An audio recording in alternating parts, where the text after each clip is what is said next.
একদিন এই বড় বাচ্চাটা জঙ্গল থেকে অনেকগুলো গাছ কেটে পুরো গ্রামের মধ্যে অনেকগুলো ঘর বানিয়ে দেয়। এরপর সে ধীরে ধীরে বাচ্চা থেকে একজন পুরুষে পরিণত হয়ে যায়। সে এতটাই বড় ছিল যে আকাশের মেঘকেও ফু মেরে উড়িয়ে দিতে পারতো, আর 1 সেকেন্ডের মধ্যেই হাজার হাজার গাছ কেটে ফেলতে পারতো।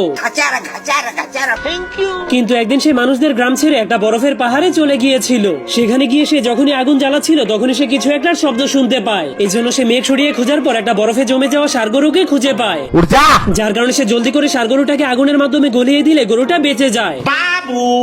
এই জন্য তখনই তাদের দুজনের মধ্যে বন্ধুত্ব হয়ে যায়। কিন্তু এরপর থেকে তারা দুজন একসাথে মিলে পৃথিবীর সব জঙ্গলগুলোকে কেটে ফেলতে শুরু করে। কিন্তু জঙ্গল কেটে ফেলার কারণে মাটি শুকিয়ে পৃথিবীতে খরা শুরু হয়ে যায়। এই জন্য তারা দুজন মিলে পৃথিবীকে বাঁচানোর জন্য পানি খুঁজতে চলে যায়। এরপর সে ষাঁড় গরুটাকে একটা বেকাতারা নদীর সঙ্গে বেঁধে সামনের দিকে যেতে বলে। এই জন্য ষাঁড় গরুটা সামনের দিকে যেতে শুরু করলেই সেই বেকাতারা নদীটা একদমই সোজা হয়ে যায়।